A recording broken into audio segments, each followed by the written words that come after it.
네. 오늘은 가까운 곳에 피난처가 있습니다 하는 제목으로 하나님 말씀 전하도록 하겠습니다. 재난재해가 발생하게 되면 긴급하게 가까운 대피소로 피하셔야 합니다. 요즘은 한국도 지진 안전지대가 아니어서 지진 대피 훈련이나 지진에 대해서 미리 대비하고 있어야 된다고 생각되는데요. 제가 미국에 살 때 캘리포니아는 지진이 자주 있었어요. 그래서 대피 훈련도 아이들부터 어른들까지 자주 하게 되는데, 일단 지진이 나면 책상 밑으로 숨어야 됩니다. 책상 밑으로 숨어서 지진 때문에 떨어지는 물건에서 머리나 몸을 보호해야 되는 거예요. 책상이 없으면 집을 지을 때 받치고 있는 중요한 기둥들이 있죠. 그 기둥 주변에 가 서 있어야 됩니다. 혹시라도 건물이 무너지면 그 기둥을 중심으로 해서 공간이 생기니까, 그러면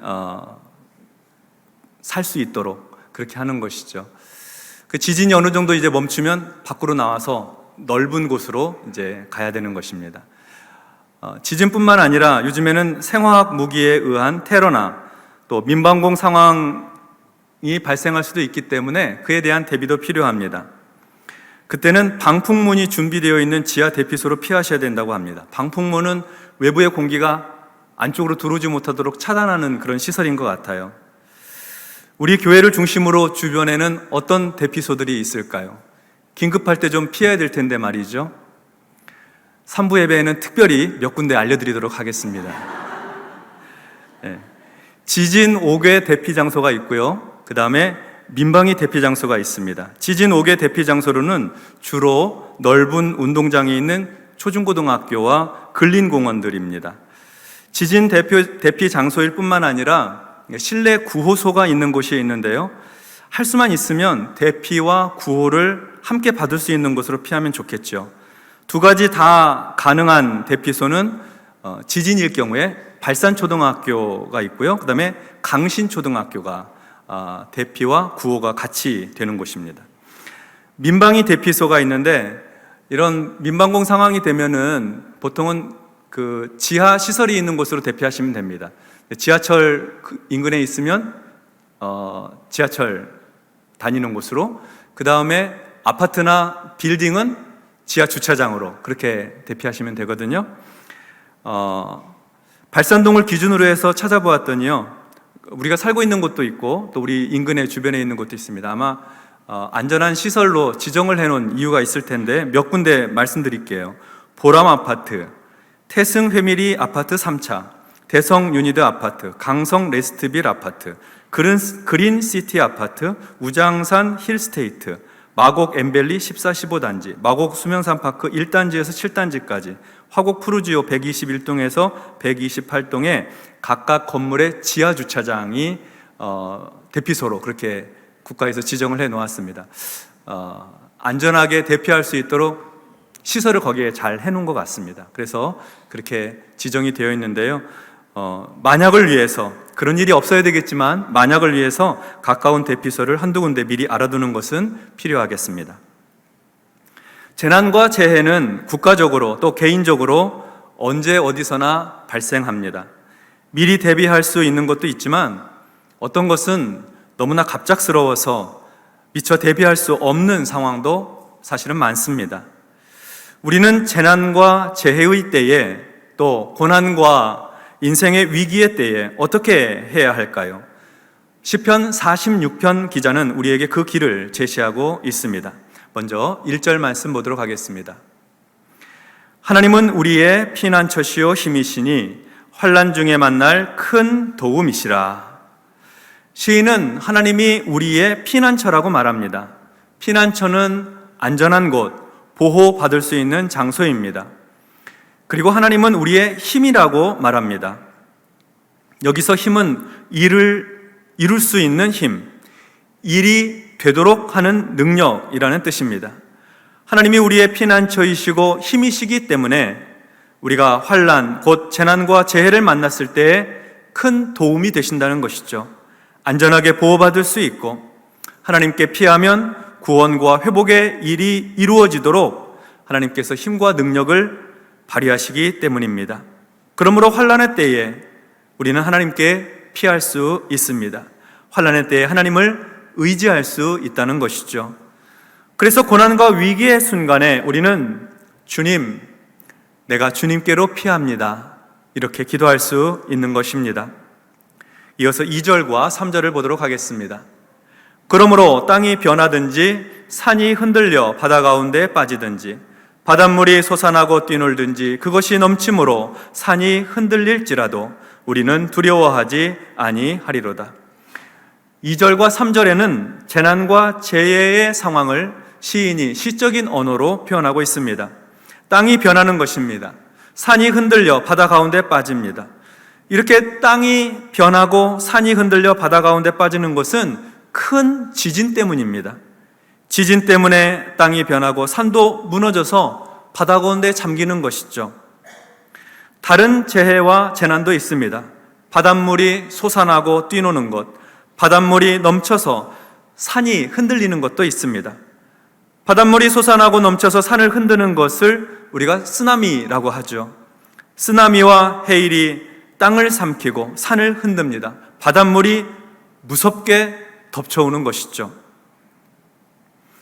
지진과 쓰나미로 대표되는 자연재해는 인간의 생명을 빼앗고 인류를 공포와 두려움으로 몰아넣습니다. 산업화에 따른 이산화탄소 배출량의 급격한 증가로 지구온난화에 의한 기후변화는 폭우와 홍수, 폭염과 산불, 폭설 등의 자연재해로 이어지고 있습니다. 이렇게 무서운 자연재해를 과연 인간의 힘으로 막아낼 수 있을까요? 두려운 상황이 우리 앞에 놓여 있는 것이죠. 그런데 시인은 이렇게 두려운 재난과 재해 상황에서 놀라운 고백을 합니다. 어려움에도 불구하고 자연재해에도 불구하고 시인은 우리는 두려워하지 아니하리로다, 이렇게 고백하고 있습니다. 두려운 상황인데 두려워하지 않겠다는 겁니다. 어떻게 이런 선포를 할 수 있을까요? 1절 때문입니다. 하나님은 우리의 피난처시요 힘이시니 환난 날에 환난 중에 만날 큰 도움이시라. 재난과 위기의 때에 우리에게는 피난처가 되시는 하나님이 계시다는 겁니다. 하나님께 피하겠다는 것이죠. 주님, 내가 주님께로 피합니다. 내 힘과 능력으로 감당할 수 없는 일을 만날 때에 드리는 기도입니다. 주님, 내가 주님께로 피합니다. 이어서 4절부터 7절의 말씀 보겠습니다. 한 시내가 있어 나뉘어 흘러 하나님의 성 곧 지존하신 이의 성소를 기쁘게 하도다. 하나님이 그 성 중에 계심에 성이 흔들리지 아니할 것이라. 새벽에 하나님이 도우시리로다. 문 나라가 떠들며 왕국이 흔들렸더니 그가 소리를 내심에 땅이 녹았도다. 만군의 여호와께서 우리와 함께 하시니 야곱의 하나님은 우리의 피난처시로다. 아멘. 2절과 3절이 자연재해로 인한 환난을 말하였다고 한다면 4절부터 7절은 또 다른 재난과 재해를 말하고 있습니다. 한 시내가 있습니다. 이 시내가 하나님의 도성으로 흘러들어옵니다. 예루살렘 성으로 흘러옵니다. 그래서 지존하신 이의 성소, 곧 예루살렘 성전 가운데 기쁨이 있게 되었습니다. 하나님께서 그 성 안에 계십니다. 예루살렘 성 안에 하나님께서 계십니다. 이스라엘과 함께 계시는 것이죠. 그래서 성이 흔들리지 않습니다. 그리고 하나님께서 새벽에 깊은 흑암의 끝에 새로운 광명의 빛이 시작될 때 하나님께서 도와주실 것입니다. 이스라엘과 예루살렘을 도와주시고 그리고 하나님께서 그의 백성들을 지켜주실 것입니다. 문나라가 떠들며 왕국은 흔들렸습니다. 이방 나라들이 예루살렘을 흔들었습니다. 그러나 하나님께서 소리를 내시자 땅이 녹았습니다. 하나님의 소리 한 번에 재난과 재해가 끝이 났다는 것입니다. 그래서 이스라엘은 찬송합니다. 예루살렘에 찬송소리가 가득합니다. 만군의 여호와께서 우리와 함께 하시니 야곱의 하나님은 우리의 피난처시로다. 이 19는 전쟁의 재난을 말하고 있습니다. 우리가 이 부분을 읊조릴 때에 우리는 BC 700년경 유다의 히스기야 왕의 시대에 있었던 국가적 재난을 떠올리게 됩니다. 당시 고대 중동의 패권을 장악하고 있던 나라는 아시리아, 아수르입니다.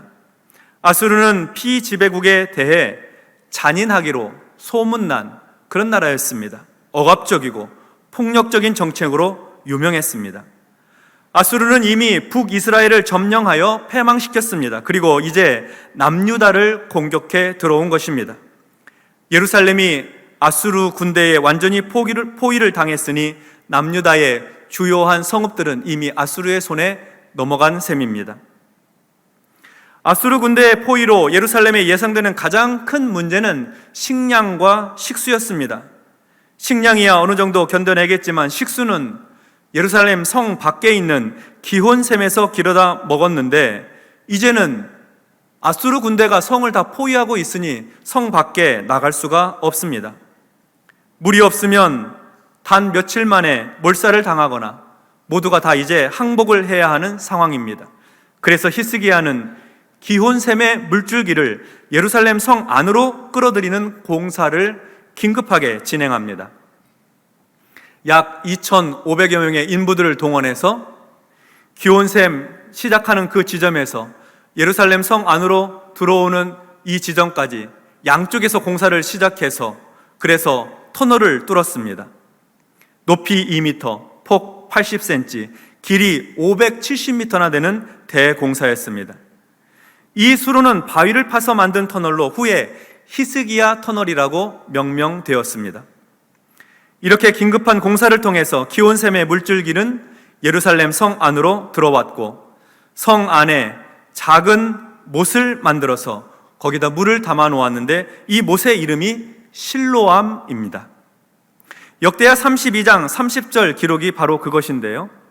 이 말씀에 보면 이 히스기야가 또 기온의 윗샘물을 막아 그 아래로부터 다윗성 서쪽으로 곧게 끌어들였으니 히스기야가 그의 모든 일에 형통하였더라. 이렇게 기록하고 있습니다.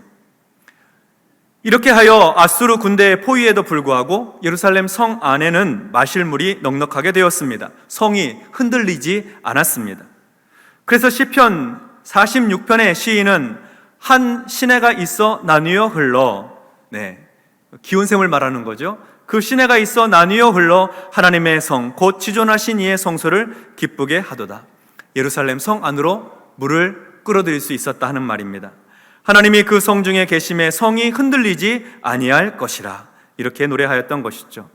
물 문제는 이렇게 급한 대로 해결이 되었지만 포위된 시간이 길어지면 길어질수록 식량 문제도 곧 터질 상황이 되었습니다. 게다가 아수르 왕은 그 군대 장관을 보내서 하루가 멀다 하고 하나님을 모욕하고 유다와 히스기야 왕을 무시하는 말과 글로 예루살렘 성 안을 공포로 몰아넣었습니다. 그러면서 아수르 왕은 예루살렘을 향해 무조건적인 항복을 요구하였습니다. 아수르 왕은 그 후에도 편지를 써서 히스기야에게 보내서 그의 마음이 서늘해지도록, 그 마음이 무너지도록 그렇게 만들었습니다. 열왕기하 19장 10절 하반절부터 13절에 보면 그 편지 내용의 일부가 기록이 되어 있는데요. 내가 믿는 내 하나님이 예루살렘을 아수르 왕의 손에 넘기지 아니하겠다 하는 말에 속지 말라. 아수르의 여러 왕이 여러 나라에 행한 바 진멸한 일을 내가 들었나니 내가 어찌 구원을 얻겠느냐. 내 조상들이 멸하신 여러 민족 곧 고산과 하란과 레셉과 들라살에 있는 에덴 족속을 그 나라들의 신들이 건졌느냐. 하맛 왕과 아르밧 왕과 스발와임 성의 왕과 헤나와 아와의 왕들이 다 어디 있느냐. 민족의 모든 신들 중에서 누가 그의 땅을 내 손에서 건졌느냐는 것이죠. 그러니 여호와가 예루살렘을 구원할 거라는 그 말 믿지 말라는 것입니다. 하나님을 비방하고 유다와 히스기야 왕을 모욕하는 말로 가득한 편지입니다. 히스기야는 마음에 낙심이 되어서 그 편지를 가지고 성전에 들어갔습니다. 하나님 앞에 편지를 펼쳐놓고 기도하는 것이죠. 주님, 내가 주님께로 피합니다. 하나님의 은혜를 구하며 하나님께 재난의 편지를 가지고 기도하고 있습니다. 열왕기하 19장 16절로 19절에 히스기야의 기도 내용이 기록이 되어 있는데 이런 내용입니다. 여호와여 귀를 기울여 들으소서. 여호와여 눈을 떠서 보시옵소서. 사내립이 살아계신 하나님을 비방하러 보낸 말을 들으시옵소서. 여호와여 아수르 여러 왕이 과연 여러 민족과 그들의 땅을 황폐하게 하고 또 그들의 신들을 불에 던졌사오니 이는 그들이 신이 아니요 사람의 손으로 만든 것 곧 나무와 돌뿐이므로 멸하였나이다. 우리 하나님 여호와여 원하건대 이제 우리를 그의 손에서 구원하옵소서. 그리하시면 천하 만국이 주 여호와가 홀로 하나님이신 줄 알리이다 하니라. 아멘. 이렇게 재난과 위기의 때에 하나님의 성전에 올라가 편지를 하나님 앞에 펼쳐놓고 드린 히스기야의 기도, 이 기도를 하나님께서 들으셨습니다. 사람의 힘과 능력으로는 감당할 수 없는 문제 앞에서 하나님 앞에 탄식하며 드리는 그 기도를 들으신 것이죠. 그래서 하나님은 히스기야의 기도를 들으시고 이사야 선지자를 보내셔서 응답의 말씀을 전해 주십니다. 하나님께서 이 성을 보호해 주시겠다는 겁니다. 하나님께서 예루살렘을 지켜주시겠다는 거예요. 예루살렘 성과 히스기야를 구원해 주시겠노라고 약속해 주셨습니다. 그리고 그 언약의 말씀대로, 그 약속대로 성취해 주셨는데요. 그 말씀이 열왕기하 19장 35절로 37절에 기록이 되어 있습니다. 이 말씀 우리 같이 합독하도록 하겠습니다. 이 밤에 여호와의 사자가 나와서 아수르 진영에서 군사 18만 5천 명을 친지라. 아침에 일찍이 일어나 보니 다 송장이 되었더라. 아수르 왕 사네림이 떠나 돌아가서 니느웨에 거주하더니 그가 그의 신 니스록의 신전에서 경배할 때에 아드람 멜렉과 사레셀이 그를 칼로 쳐 죽이고 아라랏 땅으로 그들이 도망하매 그 아들 에살 핫돈이 대신하여 왕이 되니라. 아멘.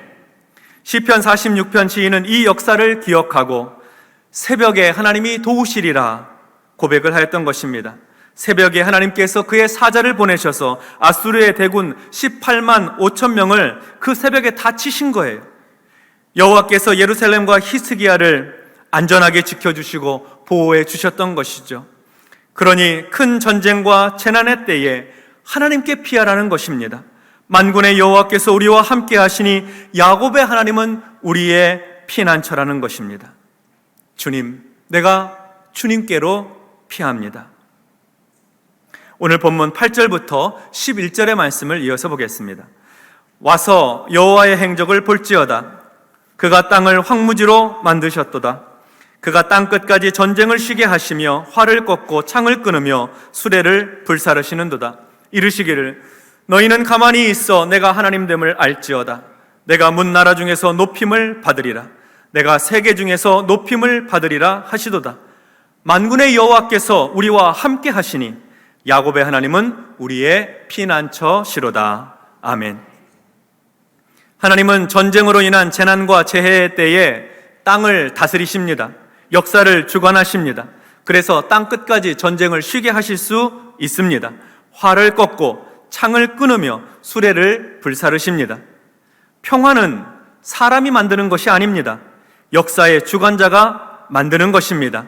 하나님께서 전쟁과 재난을 끝내시고 평화를 내려주시는 것입니다. 이 일에는 사람이 개입할 것이 없습니다. 평화는 사람의 손으로 완성하는 것이 아니기 때문입니다. 하나님은 우리에게 그래서 이렇게 말씀하세요. 시편 46편 내용 중에 유일하게 하나님께서 직접 말씀하시는 내용입니다. 너희는 가만히 있어 내가 하나님됨을 알지어다. 너희는 가만히 있어 재난과 위기의 때에 너희는 가만히 있어 내가 하나님됨을 알지어다. 내가 문 나라 중에서 높임을 받으리라. 내가 세계 중에서 높임을 받으리라. 우리는 하나님의 역사하심 앞에 잠잠할 뿐입니다. 가만히 있을 뿐입니다. 능력의 하나님은 이스라엘 앞에 홍해를 갈라주실 때에도 너희는 잠잠히 있으라 하셨습니다. 하나님께서 어떻게 재난과 재해 속에서 구원과 회복을 이루시는지 보라는 것이죠. 그것을 통해서 하나님만이 참 신이시고 참 하나님이신 것을 알게 되는 것입니다. 그 일을 통해서 하나님께서 영광을 받으시고 하나님께 찬송을 올려드리는 것이죠. 자연재해로 인한 환난의 날에도, 전쟁의 재난으로 인한 위기의 때에도 하나님은 역사의 주관자로서 일하십니다. 그러므로 우리는 그 하나님께 피하는 것입니다. 그 하나님을 의지하는 거예요.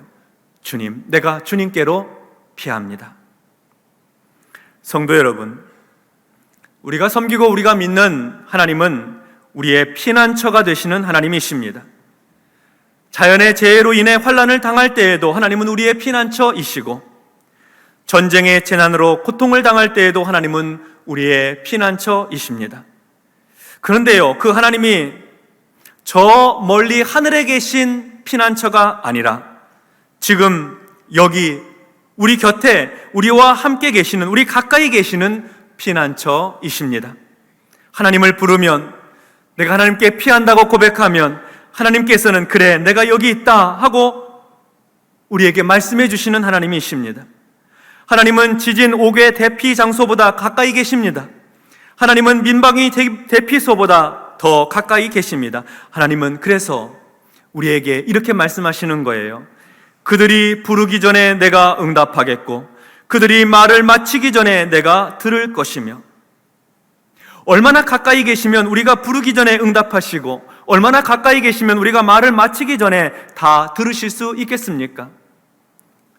환난과 위기의 때에 주님, 내가 주님께로 피합니다, 이렇게 기도할 때에 하나님께서 들으시고 곧 응답해 주시는 것입니다.